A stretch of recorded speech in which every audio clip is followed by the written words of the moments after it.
Good evening. Latest update ये है कि उत्तर प्रदेश की योगी सरकार प्रवासी श्रमिकों के हितों के लिए लगातार नई नई सौगातें लेकर आ रही है।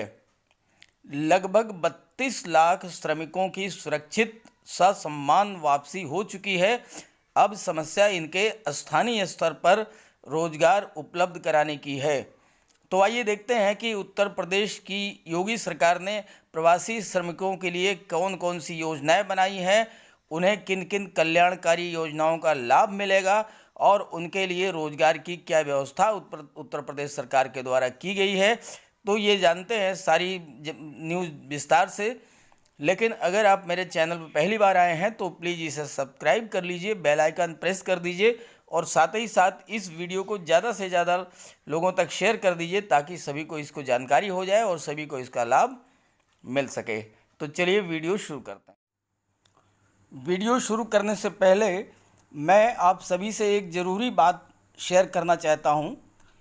आपके पड़ोस में, गांव में, मोहल्ले में, कस्बे में या मित्रों में बहुत से लोग ऐसे होंगे जिन्हें ये जानकारी ही नहीं होगी कि संकट की इस घड़ी में सरकार द्वारा उन्हें क्या क्या राहत, क्या क्या सुविधाएं दी जा रही हैं। तो आप ऐसे लोगों को मेरा वीडियो शेयर कर दीजिए। अगर मेरे वीडियो को शेयर करने से किसी गरीब को किसी तरह की कोई राहत मिलती है, नई नई जानकारियां मिलती हैं, तो ये आपके द्वारा की गई बहुत बड़ी सोशल सर्विस होगी। अगर आप विद्यार्थी हैं या शिक्षित बेरोजगार हैं तो आपको मेरे चैनल से देश में कहां कहां पर रोजगार के अवसर हैं, कहां कहां पर नई वैकेंसीज निकली हैं, इसकी जानकारी मिलती रहेगी। ख़ास तौर से अगर आप हाई स्कूल या इंटर तक ही पढ़ाई किए हुए हैं और आपने ITI का डिप्लोमा किया हुआ है तो इस तरह के जॉब्स कहां पर है इसकी भी जानकारी आपको मेरे चैनल से मिलती रहेगी। इसलिए आप मेरे चैनल को सब्सक्राइब करके बेल आइकन प्रेस कर दीजिए ताकि इस तरह की लेटेस्ट जानकारियां आपको मिलती रहें। अगर आप सरकारी या प्राइवेट नौकरी करते हैं तो इस क्षेत्र में भी सरकार द्वारा नौकरी करने वाले व्यक्तियों के लिए, छोटे मझोले उद्यमियों के लिए, मध्यम स्तर के दुकानदारों के लिए, ठेले रेहड़ी वालों के लिए क्या क्या राहतें दी जा रही हैं इसकी भी जानकारी आपको मेरे चैनल से मिलेगी। साथ ही साथ देश विदेश की लेटेस्ट घटनाएं, स्वरोजगार के लिए लोन, उद्यमियों के लिए नए नए अवसर, बस, ट्रेन, ऑटो, पब्लिक ट्रांसपोर्ट के संबंध में सूचनाएं, स्वास्थ्य संबंधी जानकारियां, ये सभी आपको मेरे चैनल पर मिलती रहेंगी।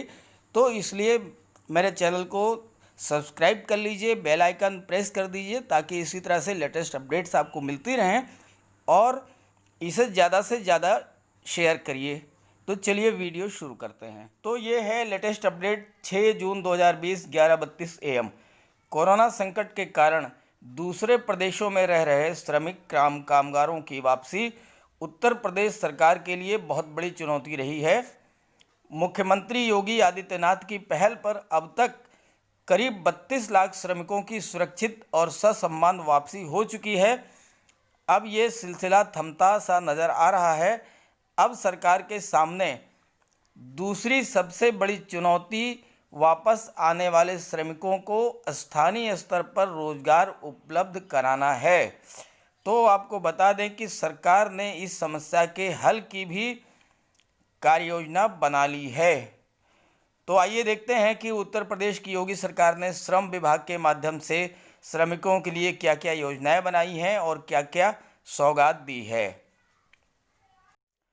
तो श्रम विभाग की जो योजना है उसके तहत प्रवासी श्रमिक 90 दिन तक भवन निर्माण के कामों में मजदूरी करेंगे तो उनको विभाग की कल्याणकारी योजनाओं का फ़ायदा मिल सकेगा। श्रमिकों के बच्चों की प्राइमरी से लेकर उच्च शिक्षा तक की मुफ्त पढ़ाई, बीमारी में सहायता और 5 लाख तक के बीमे के अलावा भी कई योजनाओं का लाभ उन्हें मिल सकेगा और इन सुविधाओं का लाभ श्रम विभाग की संस्था, भवन एवं अन्य सन्निर्माण कर्मकार कल्याण बोर्ड के द्वारा मिल सकेगा। ये जो योजनाएं हैं, जो इसका लाभ है वो इन्हें भवन एवं संनिर्माण कर्मकार कल्याण बोर्ड के द्वारा मिलेगा और इसके लिए उन्हें 3 महीने भवन निर्माण के कार्य में लगना होगा। तो अब इसके लिए श्रमिकों को क्या करना होगा, क्या कंडीशन है जिसके तहत श्रमिकों को इसका लाभ मिल सकता है, शर्तें क्या हैं, ये भी जान लीजिए। इसके लिए प्रवासी श्रमिकों को रजिस्ट्रेशन कराना होगा, पंजीकरण कराना होगा। बहुत ध्यान से समझिएगा कि रजिस्ट्रेशन कैसे कराएंगे। 90 दिन प्रदेश में काम करने के बाद उन्हें जिला श्रम अधिकारी के या जन सुविधा केंद्र पर 20 रुपये में अपना पंजीकरण कराना होगा। कुल 20 रुपये हैं, 20 रुपये में अपना पंजीकरण कराना होगा। 3 साल तक 20-20 रुपये नवीनीकरण फीस देनी होगी, यानी रिन्यूअल हर साल होगा 20-20 रुपये में। और श्रमिकों को 90 दिन प्रदेश में काम करने का खुद का घोषित प्रमाण पत्र भी देना होगा। खुद लिख करके देना होगा कि उन्होंने प्रदेश में 90 दिन तक कार्य किया है और उसके बाद उन्हें करीब 17 कल्याणकारी योजनाओं का लाभ मिल सकेगा। तो आइए ये भी जान लेते हैं कि वो कौन कौन सी कल्याणकारी योजनाएं हैं जिसका लाभ श्रमिकों को मिलने वाला है। देखिए, 5 लाख का बीमा तो मिलेगा ही मिलेगा।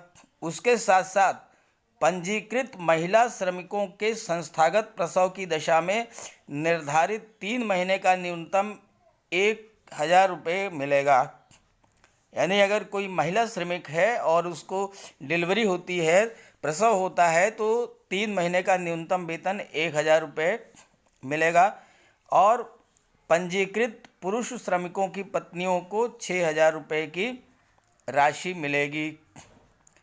अधिकतम 2 बच्चा पैदा होने पर बच्चों के पौष्टिक आहार के लिए लड़का होने पर 12,000 रुपये सालाना और लड़की होने पर 15,000 रुपये 2 साल तक मिलेंगे। बहुत ही महत्वपूर्ण योजना है। 2 बच्चे पैदा होने पर बच्चों के पौष्टिक आहार के लिए लड़का होने पर 12,000 रुपये मिलेंगे और लड़की होने पर 15,000 रुपये मिलेंगे और ये 2 साल तक मिलेगा। पहली या दूसरी संतान लड़की होने पर 18 साल तक फिक्स डिपॉजिट के लिए 25,000 रुपये, दिव्यांग लड़की होने पर 50,000 रुपये की एफडी होगी। पहली या दूसरी संतान अगर लड़की होती है तो उसको जो है 18 साल तक के लिए 25,000 की एफडी मिलेगी और अगर लड़की दिव्यांग है तो 50,000 रुपये की एफडी मिलेगी। श्रमिकों के 2 बच्चों को प्राथमिक से उच्चतम शिक्षा के लिए हर महीने 100 से 5,000 रुपये तक की छात्रवृत्ति मिलेगी। 2 बच्चों को प्राइमरी से लेकर के और हायर लेवल तक के लिए 100 रुपये से लेकर के और 5,000 रुपये तक, जैसे जैसे आप आगे बढ़ते जाएंगे वजीफ़े की राशि, स्कॉलरशिप की राशि बढ़ती जाएगी। मेधावी छात्रों को कक्षा 5 से लेकर उच्च शिक्षा के लिए सालाना 4,000 से 22,000 रुपये तक की छात्रवृत्ति मिलेगी। अगर बच्चा जो है मेधावी है, पढ़ने में बहुत तेज है, तो उसे कक्षा 5 से लेकर के और उच्च शिक्षा के लिए सालाना 4,000 से लेकर के और 22,000 रुपये तक की छात्रवृत्ति मिलेगी। जैसे जैसे वो आगे बढ़ेगा वैसे वैसे छात्रवृत्ति की राशि जो है वो बढ़ती चली जाएगी। 14 साल तक के बच्चों को आवासीय विद्यालय में निःशुल्क पढ़ाई की सुविधा मिलेगी। निःशुल्क पढ़ाई की सुविधा मिलेगी आवासीय विद्यालय में। और बच्चों को व्यावसायिक शिक्षा प्रशिक्षण की रकम की प्रतिपूर्ति, अगर व्यावसायिक शिक्षा ग्रहण करता है बच्चा तो उस पर जो भी खर्च आएगा पढ़ाई का, उसकी जो है क्षतिपूर्ति की जाए, प्रतिपूर्ति की जाएगी, यानी उसका पेमेंट किया जाएगा। अब आइए जान लेते हैं कि बेटियों के विवाह, आवास और चिकित्सा के लिए क्या क्या योजनाएं और क्या क्या सुविधाएं दी जा रही हैं। तो श्रमिकों को बेटी के विवाह के लिए 55,000 और अंतरजातीय विवाह के लिए 61,000 और ये 2 बेटियों को मिलेंगे।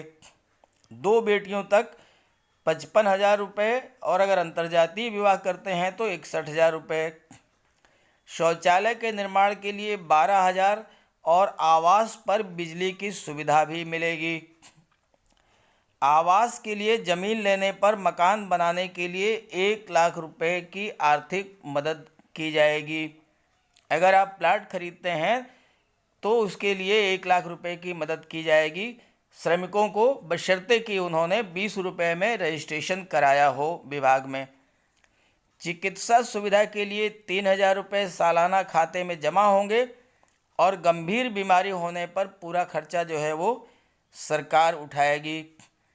और अपंगता की स्थिति में आजीवन 1,500 रुपये तक मासिक पेंशन मिलेगी।